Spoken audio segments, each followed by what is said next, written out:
வணக்கம். நான் தான் காமன் மேன் மது. இந்த காமன் மேன் மது எதுக்குன்னா, சராசரி மனுஷனா இருக்கிறவங்க இயேசுவ எப்படி புரிஞ்சுக்கிறது? எப்படி இயேசுவ ஏத்துக்கிறது? இயேசுவ ஏத்துக்கிட்டா நம்மளுக்கு என்னென்ன விஷயங்கள் நடக்கும்? அப்படின்றத மக்களுக்கு விளக்கி சொல்ற ஒரு சராசரி பிரதிநிதி தான் இந்த காமன் மேன் மது. அதாவது இயேசுவ கும்பிடுறவங்க எல்லாரும் நம்மள சின்ன வயசுல இருந்து எல்லாரும் ஏத்துக்கிட்டது கிறிஸ்தவர்கள். அவங்க பயங்கரமான ஒரு சிஸ்டத்துல இருப்பாங்க. அங்க போகணும்னா நிறைய ஃபார்மாலிட்டிஸ் இருக்கு. அப்படிலாம் நிறைய பேர் குழம்பிட்டு இருக்காங்க. அதெல்லாம் ஒண்ணும் இல்லைங்க. இயேசுவ நம்ம எங்க தேடணும்? இயேசுவ நம்ம ஃபர்ஸ்ட் புடிச்சுக்கணும். அந்த இயேசுவ நம்ம எங்க தேடணும்? அவர் நம்மளுக்குள்ள வந்துட்டாருன்னா நம்மளை எப்படி எப்படிலாம் நம்மளை வழி நடத்துவார் அப்படின்றது தாங்க எங்களோட பணி. நாங்க வந்து ஞாயிற்றுக்கிழமை நாள் இன்னைக்கு எங்களோட வேலை தொடங்கிருச்சு. இன்னைக்கு நாங்க வந்து இயேசுவோட நாமத்துல ஊழியத்தை வந்து இந்த மாதிரி ஏழை மக்களுக்கு, ரோடோரம் படுத்து கிடக்கிற மக்களுக்கு நாங்கள் இயேசுவோட நாமத்தை சொல்லி உணவு கொடுக்கறது ஒரு ஞாயிற்றுக்கிழமையும் எங்களோட வேலைங்க. இயேசுவோட சுவிசேஷத்தை சொல்லிட்டு இயேசு தான் பெரியவர் அப்படின்னு சொல்லி அவரோட புகழை எடுத்து சொல்லிட்டு நாங்கள் எங்கள் ஞாயிற்றுக்கிழமை ஊழியத்தை தொடங்குவோம். இதுக்காக நாங்கள் யாருக்கிட்டையும் ₹1 பணம் வாங்கலைங்க. நாங்கள் யார்கிட்டையும் எந்த தசம பாகமும் வாங்கலை. நாங்கள் எதுவுமே பண்ணல. எங்கள் சொந்த உழைப்பில் நாங்கள் சம்பாதிக்கிற பணம், நாங்கள் வாங்குகிற சம்பளம், எங்களோட பிஸ்னஸில் வர்ற பணம், இதை வச்சு தான் நாங்கள் சண்டே ஆச்சுன்னா எல்லாருக்கும் ஓடி ஓடி போயிட்டு அவங்களுக்கு தேவைகளை, உணவுகளை இன்னும் நிறைய பண்ணணும்னு ஆசைப்பட்டுட்ருக்கோம்.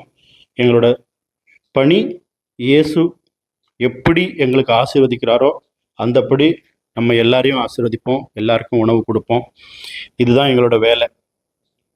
நாங்கள் இது சண்டே ஆச்சுன்னா மற்றவங்கள மாதிரி நாங்கள் சர்ச்சில் போயிட்டு உக்காந்துக்கிட்டு நல்ல ப்ரேயர் முடிச்சுட்டு அந்த சுவிசேஷம்லாம் கேட்டுட்டு பைபிள்லாம் படிச்சுட்டு வெளியில் வந்துட்டு இயேசுவை தெரிஞ்சவங்களுக்கு பற்றியே இயேசுவை பற்றி சொல்லிக்கிட்டு வெளியில் வந்து பிரியாணி சாப்பிட்டுட்டு நாங்கள் சந்தோஷமாக மற்ற கிறிஸ்தவர்கள் மாதிரி நாங்களும் இருக்கலாம். பட் நாங்கள் அப்படி கிடையாதுங்க. நாங்கள் உணவு கொடுத்துட்டு இயேசுவோட நாமத்தை ஒரு மனுஷங்கிட்டையும் ஒருத்தரோட இதயத்துலேயும் உங்கள் இயேசுவை வர வச்சுக்கோங்க, நீங்கள் இயேசுவை புரிஞ்சுக்கோங்க அப்படின்னு சொல்லி தெளிவாக சொல்லிட்டு அவங்களுக்கு உணவும் கொடுத்துட்டு எங்களோட ஊழியத்தை நாங்கள் ஒரு ஞாயிற்றுக்கிழமையும் நாங்கள் பண்ணிகிட்ருக்குறோம். நாங்கள் சபை கூடாமல் இல்லைங்க, நாங்களும் சபை கூடுறோம். நாங்கள் கூடுற சபையில் ₹1 காணிக்க வாங்க மாட்டாங்க. நாங்கள் யாருக்கும் ஒருத்தர் பணம் கொடுக்கறதுல வாங்குறதில்ல. அன்பை மட்டும்தான் பரிமாறுறோம். பைபிளோட சுவிசேஷத்தை வந்து நாங்கள் அழகாக விளக்கி பேசிக்கிறோம். ஒவ்வொருத்தரும் ஒரு வாரமும் ஞாயிற்றுக்கிழமை நாங்கள் ஒரு வீட்டில் சபையாக சேர்ந்து நாங்கள் ஒருத்தர் பைபிளில் பிரசங்கம் பண்ணி புதிய ஏற்பாட்டில் இருக்கிற இயேசு சொன்ன வார்த்தையில் நம்ம எப்படி நடந்துக்கணும், நம்ம எப்படி வாழணும் அப்படின்றத நாங்கள் ஒரு வாரமும் சபை கூடி நாங்கள் விவாதம் பண்ணி இயேசுவோட நாமத்தை உயர்த்திட்டு இருக்கிறோம். சீசர்களாக இயேசுவோட பணியை நம்ம எப்படி செய்யணும் இந்த காலகட்டத்தில் அப்படின்றத நாங்கள் தெளிவாக இது பண்ணுறோம். உணவு கொடுக்குற வேலை முடிஞ்சிருச்சு. ஈவினிங் இப்போ ஹாஸ்பிட்டல் ஊழியத்துக்கு நம்ம யோவான் சுவிசேஷத்தை எடுத்துக்கிட்டு நாங்கள் ஹாஸ்பிட்டல் கிளம்பி நேராக போயிட்டு கவர்மெண்ட் ஆஸ்பத்திரிக்கு போயிட்டு ஒரு பேஷண்ட்டுகளுக்கும் நாங்கள் ப்ரேயர் பண்ணி, ஏன்னா ஹாஸ்பிட்டலில் போய் ஊழியம் பண்ணுறது சாதாரண விஷயம் கிடையாதுங்க. பெரிய பெரிய பலவான்கள்லாம் அங்கே வெயிட் பண்ணுறாங்க நம்மளை வந்து விரட்டுறதுக்கும் அடிக்கிறதுக்கும். இயேசுவோட நாமத்தை அவங்கக்கிட்ட சொல்ல வைக்கிறது மிகப்பெரிய சவாலாக இருக்கும். இதுக்கு ஒரு ஸ்ட்ராங்கான ஒரு ப்ரேயரை பண்ணிவிட்டு இயேசுவே நீங்கள் தான் வழி நடத்தணும் அப்படின்னு சொல்லி நாங்கள் ஹாஸ்பிட்டல் ஊழியத்துக்கு கிளம்பி அங்கே ஹாஸ்பிட்டலுக்குள்ளே நுழைஞ்சு உள்ளே போயிட்டு ஒரு பேஷண்ட்டுகளுக்கும் தெளிவாக அவங்க தலைமையில் கை வச்சு கிளியராக ஜெபம் பண்ணி அவங்களுக்கு வந்து இயேசுவோட சுவிசேஷத்தை சொல்லிட்டு அவங்களுக்காக ஒரு ஹீலிங் பண்ணிட்டு வர்றோம்.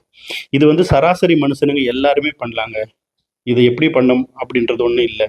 நீங்கள் இயேசுவை விரும்பி பண்ணால் மட்டும் போதும். இன்றைக்கி எங்களோட ஊழியம் முடிஞ்சிருச்சு. ஹாஸ்பிட்டல் ப்ரேயர் முடிச்சுட்டு நாங்கள் வீட்டுக்கு இன்றைக்கி சந்தோஷமாக இயேசுவின் நாமத்தை மகிமைப்படுத்துகிற விதத்தில் நாங்கள் ஹாப்பியாக வீட்டுக்கு கிளம்பியாச்சு. உங்களுக்கும் இயேசுவோட நாமம் மகிமை பண்ணணும்னா நீங்கள் இயேசுவோட கையை பிடிச்சிக்கோங்க. இயேசுவின் நாமத்தில் உங்கள் காமன் மேன் மது.